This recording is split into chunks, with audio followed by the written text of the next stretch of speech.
Anyone who's ever read a detective story knows that appearances can be deceptive. Just over 700 years ago, this innocent piece of land was witness to a brutal murder that changed the course of Scottish history forever. In May 1297, the Sheriff of Lanark, Sir William Heselrigg, was hacked to death here by a young Scottish patriot.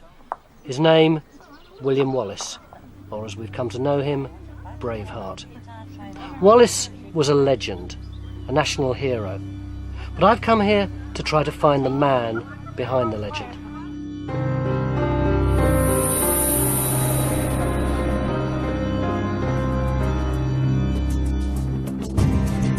If you've ever watched the movie Braveheart, forget it. It's a great piece of entertainment, but not an accurate guide. I've come to central Scotland to find the truth about Wallace. Underneath schools and factories and housing estates lies a trail of blood. But whether it leads to a hero or a villain depends on where you come from. Wallace was the first Scottish champion in the vicious wars of independence from England. He's a Scottish icon to this day, but he was certainly no saint. Wallace was a freedom fighter par excellence and was there for his country when his country needed him. He is accused of getting choirs of naked Englishmen and women to sing for him. This was particularly dreadful. He was an underdog, a second son of an unimportant knight, and yet he had something in him which people responded to. He must have been an extraordinary man. We should never have heard of William Wallace. And we might not have done, except for an accident of history. When Wallace was born, there was no war with England. Scotland was prosperous. Life was good. Then, disaster struck. The night of the 19th of March 1286 was stormy. The Scottish King Alexander III had been carousing at a function in Edinburgh Castle. Late at night, and probably the worse for wear, he ignored his courtiers' advice and insisted on returning home to Kinghorn on the other side of the Firth of Forth. He just married a beautiful French princess half his age. In driving rain and pitch darkness, he set off along the coastal path for his marriage bed. But whether it was a midlife crisis or a noble desire to perform his kingly duties, it was the death of him. Somewhere along the way, his men lost him and his horse stumbled and fell. Later on, he was found here, with his neck broken. 600 years later, the Victorians put up this monument to mark the event. It says, without a hint of irony, that it was erected on the sexcentenary of his death. Seldom has libido proved so costly. When Alexander's only heir also died, Scotland was thrown into crisis. Powerful rival factions took to arms, and the country slid towards civil war. Without a leader, there was going to be chaos. A king is going to have to be chosen. Now, in theory, God chooses kings, but in this case, there's going to have to be some sort of earthly intervention. It couldn't happen within Scotland because that would imply that Scottish nobility are superior to the king. It's got to be a great international figure. And Edward I, Scotland's nearest neighbour, great reputation in Europe, he's the man to do it. They'd asked the wrong man. Edward I was a ruthless expansionist. He'd already annexed Wales and Ireland. The crisis gave him the chance to bring Scotland into his empire. Under the pretext of preventing civil war, Edward took control of Scotland. At Norham Castle, he made the Scottish nobles acknowledge him as their feudal overlord, the medieval equivalent of mafia dons acknowledging a supreme boss. It meant that when John Balliol was named king, he was Edward's puppet. But while the Scottish nobles caved in, the common people remained defiant. Resistance leaders emerged from nowhere. Throughout Scotland, there were spontaneous attacks on the hated occupying forces.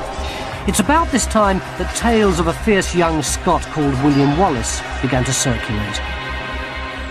One typical story has Wallace fishing in a river when suddenly 5 English soldiers turn up and demand his catch.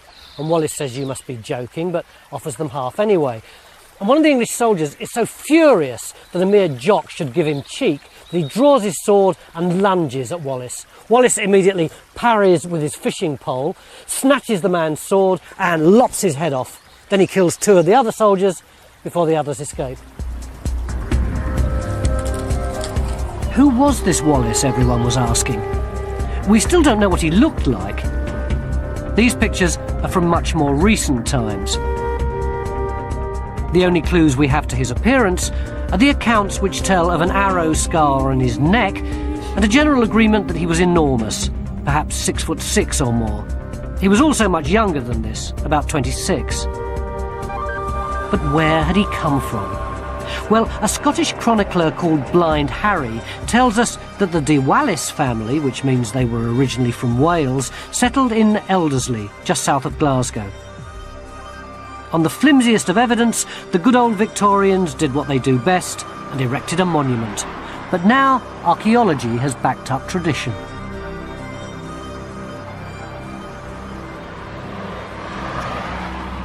So what would have been on this site when Wallace was alive? Well, this is the site where Wallace first saw the light of day, and there would have been a fortification here. There was an archaeological dig done in 1998. There's a hedge that runs right round the site here, and it shows the outline of the original wooden palisade that would have surrounded the fortified property. When you say fortified property, what would it have looked like? There would have been a hall house of some sort, either made of timber or stone, surrounded by a wooden palisade. And this path that we're actually walking on at this moment actually is on the site of the ditch. As I say, there was a dig done here in 98 which I saw, and the ditch still actually exists. It's carved out of solid stone, and it's right under this path in which we're walking right now. So what does that mean about Bruce's family, about Wallace's family? Middle class, I would say. If you were looking at it in a sort of modern term, you would say middle class. Upper middle class, perhaps. So in 1270 it would have looked something like this. On the raised ground was the northeastern corner of a fortified hamlet run by the Wallace family. They were minor nobles descended from the Norman aristocracy, and although they would have thought of themselves as Scottish, they would probably still have spoken French within the family. But here's the weird thing. The only record of Wallace's youth tells us that he was taught by monks and was going to be a priest. It's possible, because the church was a traditional option for minor nobility without land to inherit. But the only physical evidence we have suggests Wallace was embarked on a less pious career.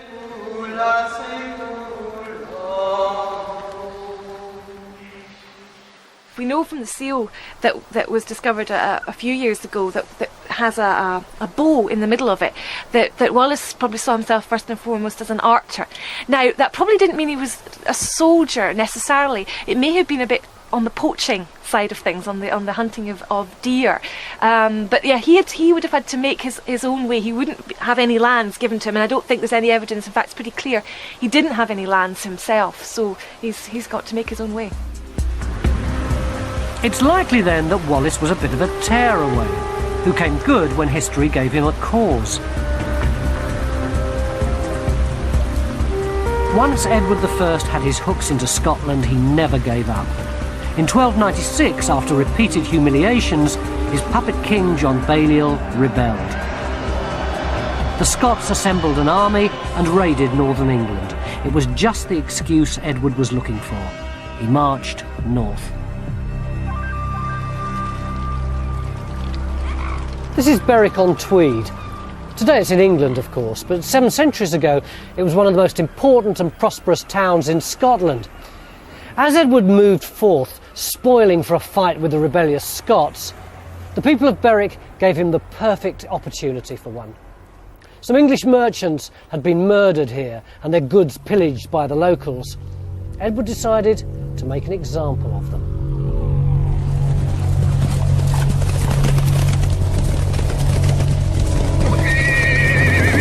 The massacre that followed shocked even the partisan English chroniclers of the time. Edward unleashed thousands of trained killers on an unsuspecting band of lightly armed civilians. There wasn't much resistance. You see that Land Rover over there? Well, just beyond it, there was a building called the Red Tower, and some Belgian merchants holed up there, firing arrows, and they killed Edward's cousin. So eventually, he personally ordered their deaths by having them burnt alive.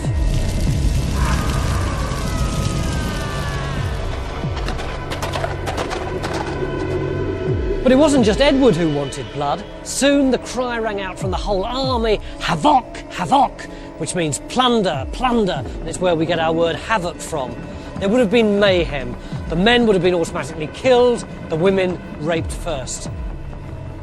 The chronicles say the slaughter lasted 3 days and only stopped when Edward saw one of his men hacking a woman to death as she was actually in the process of giving birth. They say that half the population of Berwick was slaughtered and that the River Tweed ran red as the bodies piled in. The massacre at Berwick was just the beginning. Edward crushed the Scottish army, shut up John Balliol in the Tower of London, and took the Stone of Destiny, the symbol of Scottish kingship, back to Westminster, where it remained for 700 years. It seemed like total capitulation.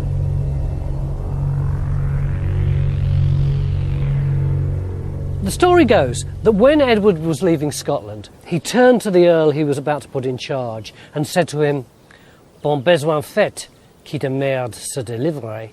In other words, the guy who gets rid of shit is doing a really good job. Edward thought that he'd got rid of the problem of Scotland. He thought that by conquering the nobles, he was conquering the people. But he was wrong, as William Wallace was about to make very clear. Edward I thought he'd taught the Scots a lesson. But the slaughter at Berwick had exactly the opposite effect. All over the country, spontaneous opposition broke out. Then, in 1297, William Wallace burst onto the scene.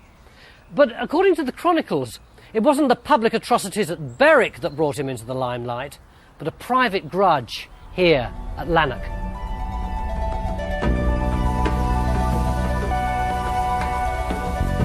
The chronicles tell the story of how Wallace fell in love. He saw a maiden at Mass here in St Kentigern's church and was instantly smitten. She was Marion Braveheart from nearby Lamington.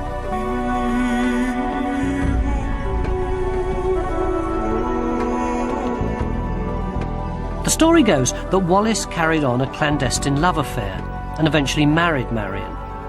But the English Sheriff of Lanark, William Heselrigg, also had his eye on Wallace's girl.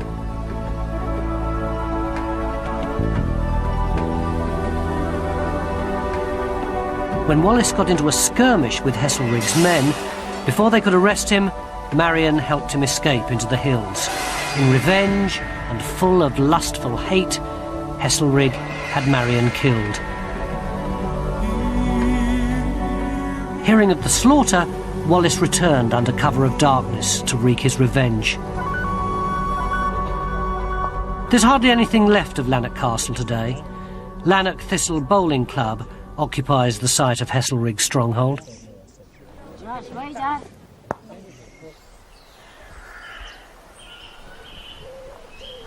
Heselrigg wouldn't have expected Wallace to return, but he did.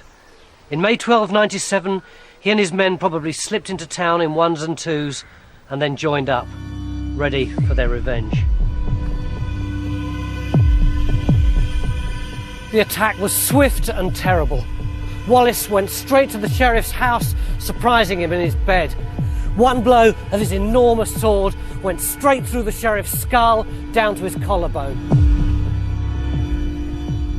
Death would have been instantaneous, but a young follower made sure by stabbing the inert body 3 times. Then the Scottish raiders went on the rampage, killing the English at will, sparing only women and priests.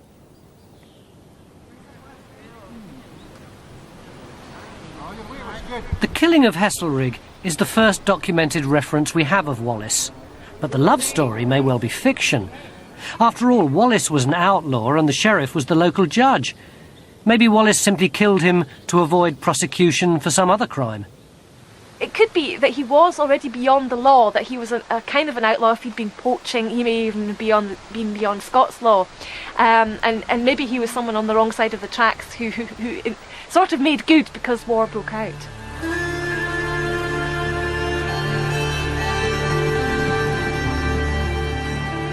And because of his success, legends stick to Wallace like glue.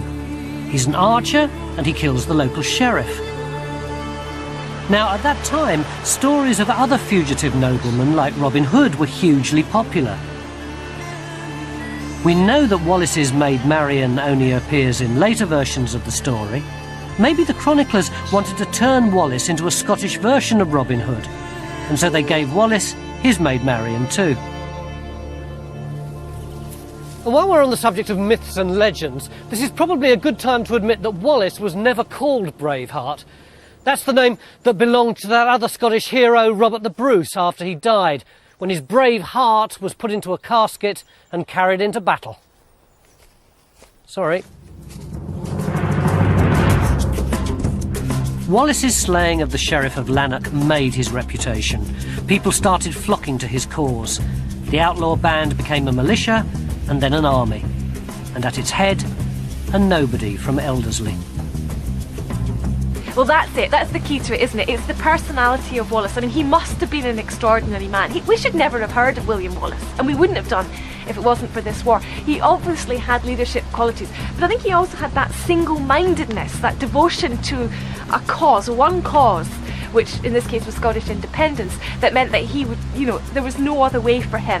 And I think he's just one of these extraordinary people in history that do extraordinary things by their own personality, not by the situation that they found themselves in. But Wallace wasn't alone. In the Highlands, a young nobleman called Andrew Moray had been fighting an equally successful guerrilla campaign. When Wallace joined forces with Moray, the rebellion became a revolution. The English had to act.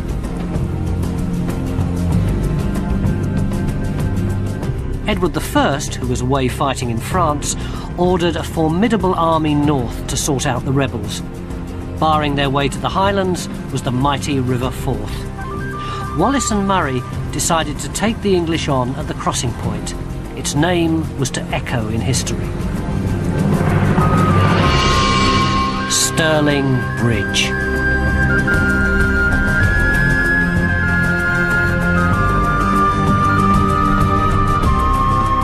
In 1297, the bridge held the key to the strongholds in the Highlands, graphically demonstrated by this 13th century map. If the English were going to take Scotland, they had no choice but to cross.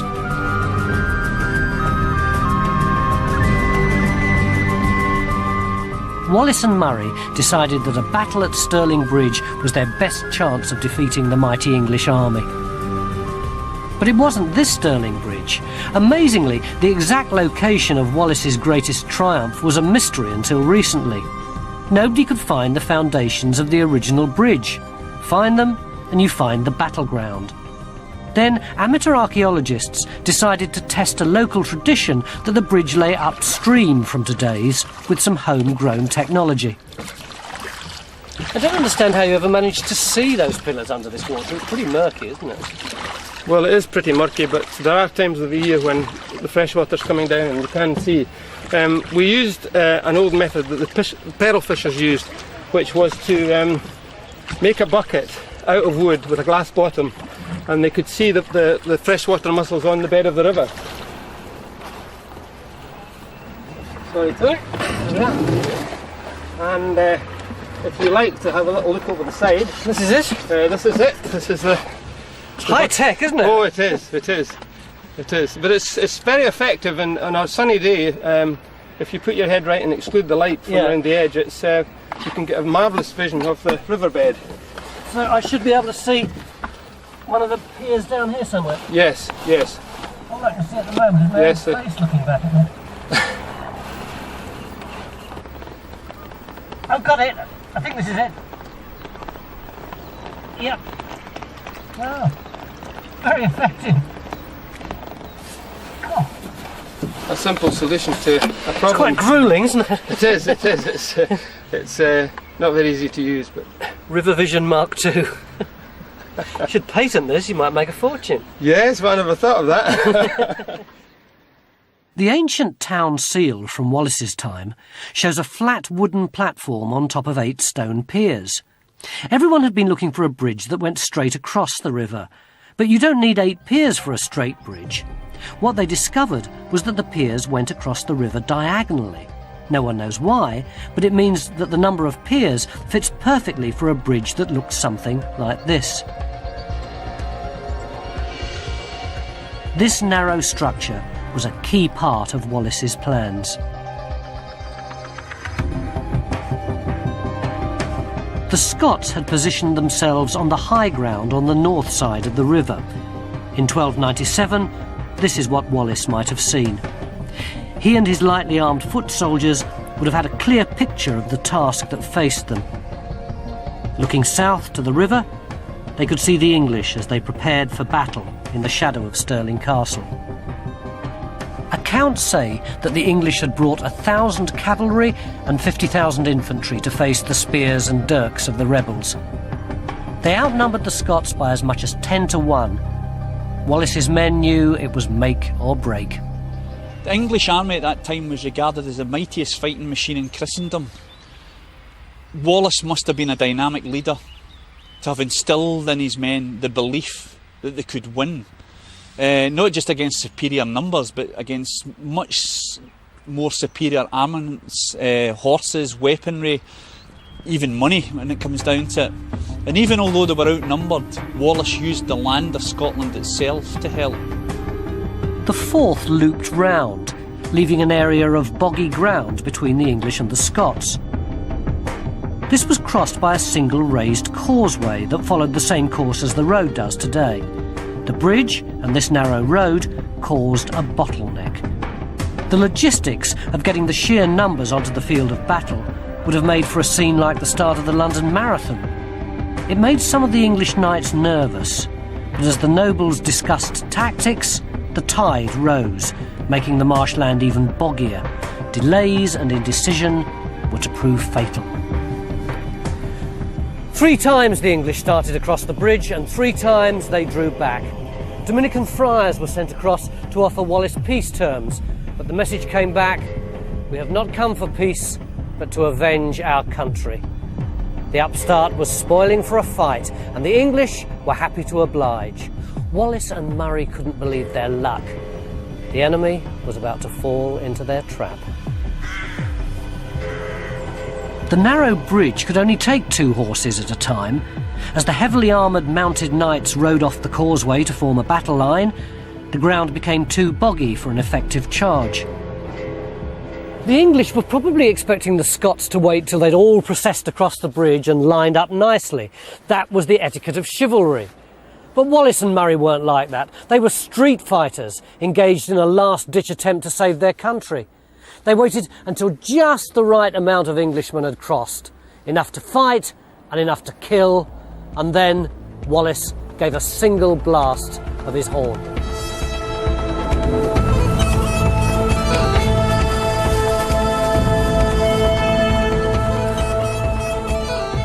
The Scots rushed out from their stronghold on the high ground beyond where that white bungalow is. They attacked on both flanks and they cut off the English retreat back to the bridge. With no room to form up and completely unable to manoeuvre, the English were stuck. The Scots slashed at the hamstrings of their horses and stabbed at their underbellies, and as the horses fell, the English were dead meat. It was carnage.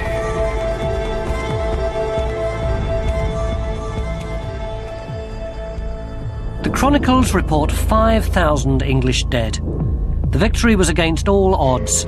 Native cunning and spirit had defeated numbers, money and equipment. The English retreated in disarray. To this day, Stirling Bridge is symbolic of an unbreakable sense of national pride, whatever the southern neighbours may do. And on the very turf where Wallace's men splashed through the mud to bring down the English cavalry, a new generation of warriors struggle for pride and glory. A bit too low. Break up. Less than that. There is a sense of of history here. I mean, maybe because I'm also the history teacher as well as the rugby coach, but I sense, and I think the boys feel too, that this is an ancient place. It's surprising, when you tell the story of the battle, you could hear a pin drop, because there's a sense of pride, there's a sense of achievement that you can sense among the pupils. Sure, you lose the atmosphere a bit later, but for that moment, there's something in them that they just feel, hey, yeah, we did this here. William Wallace was a national hero, but he was now on his own. His partner, Andrew Moray, had been one of the handful of Scottish casualties. Nevertheless, the Scottish tales were up. Wallace decided to take the battle to the English. The next time they saw the avenging Scot, it was going to be on their own turf. What was William Wallace really like? Well, to the Scots, he was the hero of Stirling Bridge, the 27-year-old victor of the hated English. With his partner Andrew Moray dead, Wallace got all the glory. And that success makes the real man harder to find. The ballads and myths started almost at once. The Scottish chronicles are more celebrations of a legend than objective histories. I think there are various reasons why Wallace is a legend. Wallace represents Scottish national resistance in a most extraordinary way. I mean, this was a man who absolutely turned the tide. The English seemed to have dealt with Scotland in 1296. The Scottish nobility had capitulated. John Balliol, the king, had miserably abdicated. And this nobody arose, and Scotland rose with him. And that is a tremendous achievement. There's no doubt of that. But anyone who's ever watched a football match with rival fans knows there are always two ways of looking at any incident. The English hated Wallace. To them he was a terrorist who'd broken the chivalrous rules of war. In football terms, he'd taken the penalty before the keeper was ready. And what happened next seems to confirm that Wallace had a much darker side. Buoyed with his success at Stirling, Wallace swept into northern England. It was time for the Scots to vent their fury. The English chronicles are full of stories of Wallace's savagery. He put monasteries to the torch and laughed as monks were drowned in front of him. He slaughtered women and burnt schools with the schoolchildren inside. Rape, torture and atrocity marked his progress through the borders. He shocked an age hardened to brutality. The stories evoke contemporary parallels. The English accused Wallace quite explicitly of effectively ethnic cleansing, that his intention was to get rid of everyone that spoke English from the north of England. Even the Scottish chronicles realised there was a problem. They said he tried to prevent the excesses of his men, defending priests at the altar. On the other hand, they made no bones about his hatred of all the English. So was Wallace a national hero or a war criminal? The National Wallace Monument is the great Victorian expression of his legendary status. It dominates the landscape of Wallace's great triumph at Stirling. Braveheart fans and Scots from all over the world, including the South Florida branch of the Stuart clan, come to pay homage.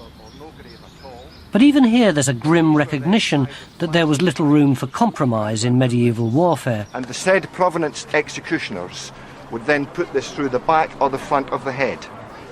And that is your cranial spike. If you knew Wallace as a person, he probably wasn't the sort of guy you would like to get on the wrong side of. He was probably terrifying. There was probably an awful lot of people in Scotland that were either feared him or hated him at the time. We see him as a national hero and we see him differently. But Wallace's one major inherent strength was he killed Englishmen wherever and whenever he found them. That was his job, and that's what he did.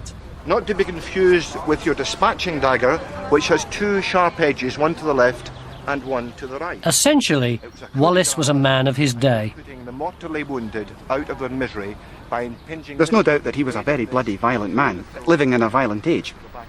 And he stood no nonsense at all from enemies and butchered them as soon as look at them. But at the same time, here's a man that was a leader. He was an underdog, a second son of an unimportant knight, and yet he had something in him which people responded to. And he led them, he had a vision, he was true to his king, he was fighting for John Balliol, he had loyalty, he had a sense of purpose, a sense of achievement, he had a brain that could think of strategy. No, I think there are many good aspects of Wallace's personality and character which you can focus on, but we try to sort of say that those days are gone now when we want to slaughter the English. On his return from his campaign of terror along the English borders, Wallace was knighted, possibly by Robert the Bruce. Then Sir William Wallace was made Guardian of Scotland. In the absence of the king, he'd been given absolute power. Wallace knew the English weren't beaten. He began preparations at once for the defence of the realm. He put a gibbet in every major town to deal with backsliders. Another sign of his ruthlessness, perhaps, or just a desperate recognition of the scale of the expected English response. Pretty soon the king realised that if he wanted a job done properly, he was going to have to do it himself. Next time Wallace met the English army, it would be led by King Edward. The English wouldn't be fooled by another surprise attack, so to prepare for a clash with the heavily armoured English cavalry, Wallace invented a battlefield tactic called the schiltrom. The outnumbered ranks of infantry would form an enormous circle of spears, so that the charging knights would be met by a deadly giant hedgehog. As a massive English army advanced from the south, Wallace retreated, burning fields and crops as he went. His plan was to use a scorched earth policy to break the English lines of supply. It nearly worked. As the English army lumbered on, getting hungrier, there was no sign of the enemy. Then, at Edinburgh, a scout reported that Wallace was just 20 miles away in Falkirk, ready to pounce if the English retreated. Edward ordered a forced march. At dawn, on the 23rd of July 1298, the English luck changed. The chronicles tell us that as the English army was advancing up the Forth, they saw a flash of armour up here on the hill. It was Wallace spying on his enemy. But by the time an advance guard had raced up here, he was gone. Instead, down there, in front of the town of Falkirk, they could see the entire Scottish army preparing at last for battle. No one knows why Wallace chose to stand and fight. The English were almost out of food and ready to retreat. Perhaps he thought he might be overtaken and preferred to choose the battleground. Or perhaps Stirling had made him overconfident. Either way, the Battle of Falkirk was to be crucial. And yet, incredibly, no one's sure where it took place. The scraps of information we have from the chronicles just refer to a hilly area overlooking boggy ground and a watercourse. It could have been the town centre site where the park is today, the rise just beyond the supermarket, the farmland under Callender Woods, or here, the Mumrill site near the main Edinburgh-Falkirk road. Whatever the location, we know the story of the day. Wallace had his men arranged up on the high ground with 4 large circles of spearmen, and in between them he had his short bowmen, and behind his cavalrymen ready to charge. "I've brought you to the ring," he said to his men. "Now dance as best you can."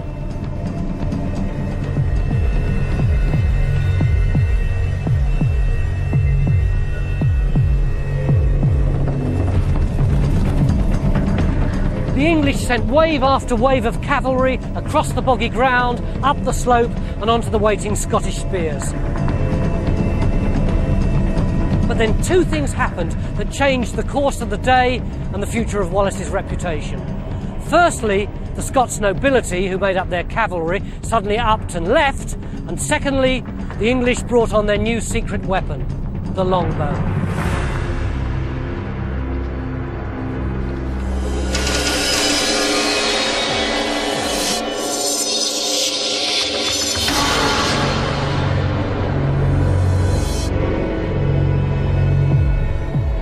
The longbow's range was deadly. Some thought it went against the rules of war, as horrific in its time as napalm, as effective as a machine gun. Wallace escaped with his life. 10,000 of his men didn't.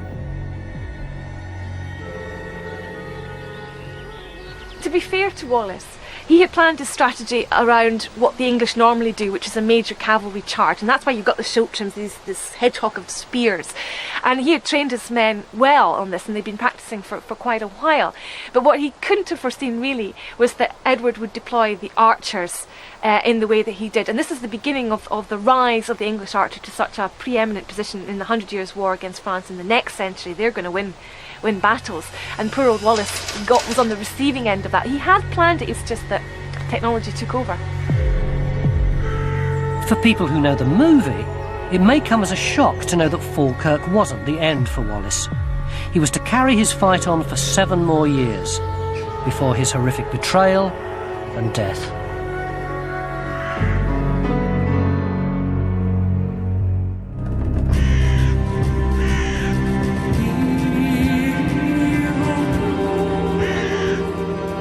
Falkirk was annihilation.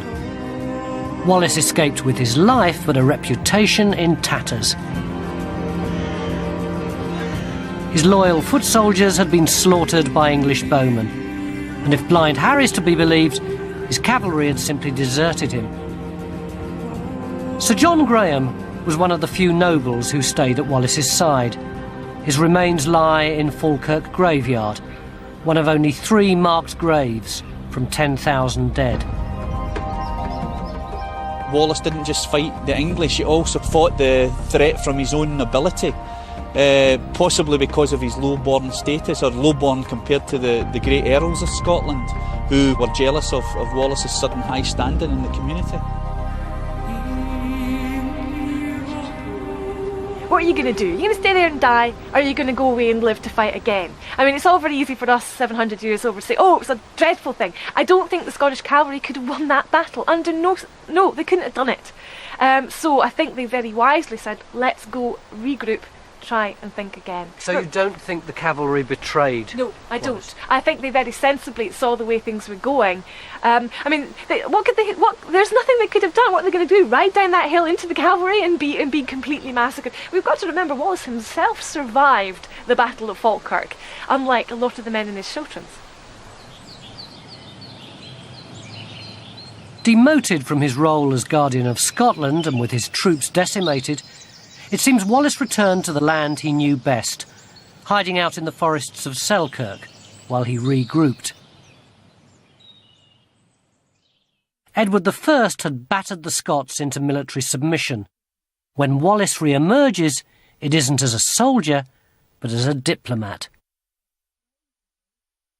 While he was Guardian, Wallace had been used to playing on the international stage.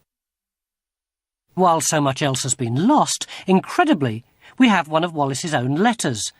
He was writing to the merchants of Lubeck in Germany, basically saying that Scotland was open for business. Now, in the wake of military disaster, it seems Wallace took the political initiative against the hated Edward. Another letter, which has since been lost, shows that Wallace made journeys to the King of France and to the Pope to try and win political support. It was the equivalent of an appeal to the United Nations of the time.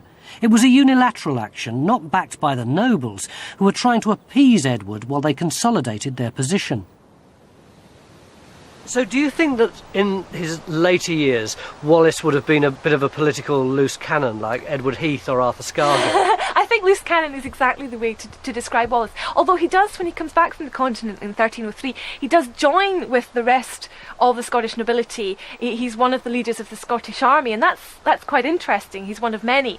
But when the Scots decide, when John Comyn of Badenoch is the sole guardian at that period, that Scotland has had enough, that perhaps they should submit to Edward, whether they thought this was only a temporary measure or not, Wallace would not submit. He's not the only one, but he's the main one. And I think most of the Scottish nobility and the Scottish people, it's not just the nobility, a lot of the Scottish people had had enough as well. They would have thought, oh, shut up. But Wallace wouldn't shut up. He fought on in the way he knew best, as an outlaw. While everyone else, including Robert the Bruce, went with the flow, Wallace kept one step ahead of the law. He went straight to the top of Edward's most wanted list.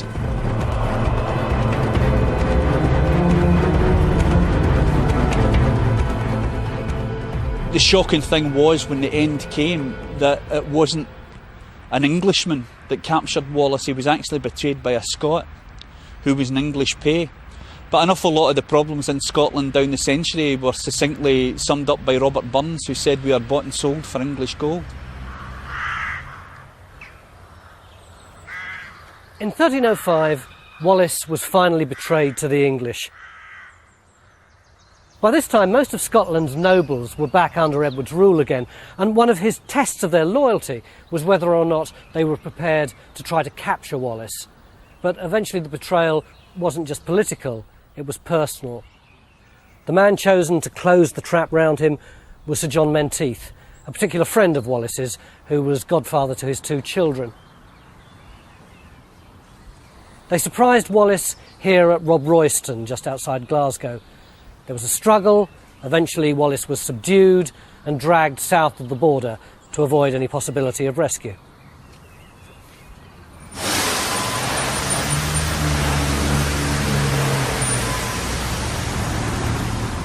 "17 bruising days later, he arrived in London. On the 23rd of August, Wallace was brought before the King's Bench at the Royal Palace of Westminster. This was once the largest freestanding building in Europe. In 1305, it was the intimidating setting for a show trial. Wallace stood silent, facing his accusers, as charge after charge was read out. He only spoke once, when accused of treason against Edward. He shouted out that he could never have committed treason, as he had never given his loyalty to anyone but the rightful King of Scotland.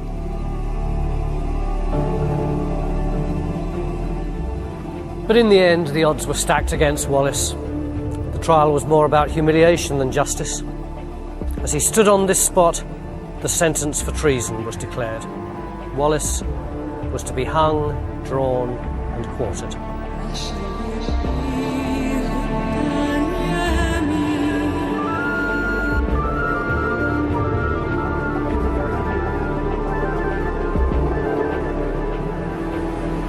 Stripped naked, and with his feet tied to the tails of 2 horses, he was dragged through the city of London.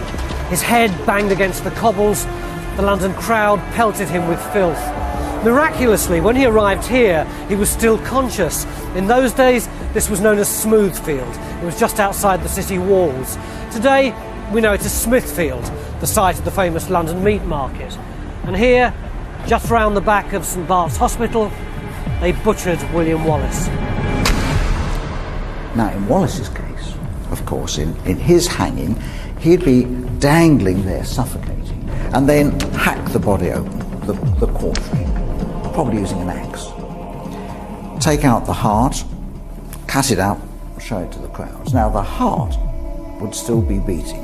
Wallace, by now, would be brain dead. Crowds wouldn't know this. They'd see the heart beating, because the heart will go on, after brain death, will go on beating for several minutes, perhaps even up to half an hour. Well-known phenomenon.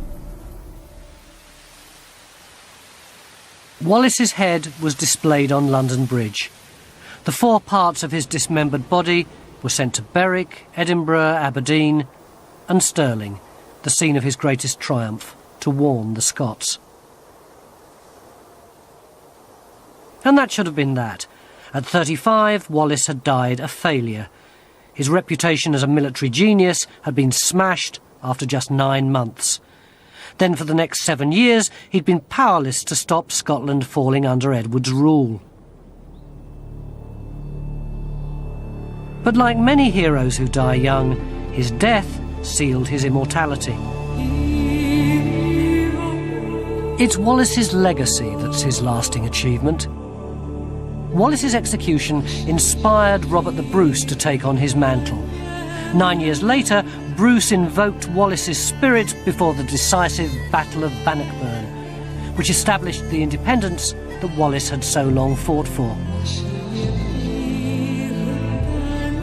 Almost 5 centuries later, Robert Burns, who was brought up in the same forests where Wallace used to hide out, was inspired by Bruce's tribute. He wrote Scots Wha Hae.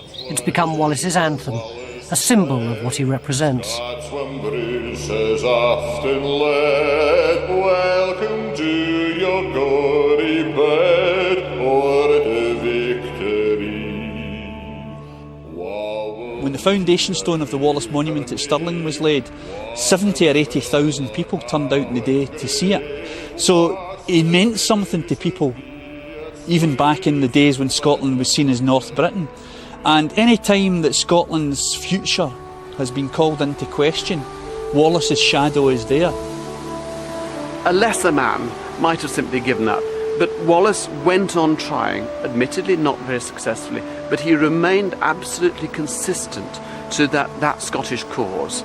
And I think therefore it's hardly surprising that this man has become a symbol of Scottish nationalism in an utterly justifiable way. He is crucial to the Scottish psyche and to how the Scots have felt about themselves, and he is the symbol of unadulterated Scotland. It's a very macho symbol, I have to say. I sometimes wonder what we women really feel about Wallace, but he's very important as being somebody that we can look up to with no trace of having had any truck with England. But as a man of the people, Wallace came to represent personal freedom as well as Scottish independence. This is the Wallace Stone at Falkirk, where Wallace is said to have spied on the English. Miners in Scotland used to be bondsmen. 200 years ago, the local miners, released from their serfdom, started a tradition which lasts to this day, of marching here in the name of Wallace to affirm their status as free men.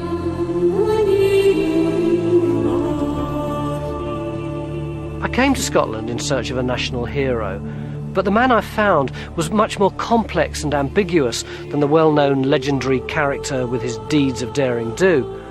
Of course, Wallace was a man of his time. He was a brutal man in a brutal age. But his absolute insistence that no man or group should be able to dominate any other against their wishes makes him, for me, not just a Scottish hero, but a universal one.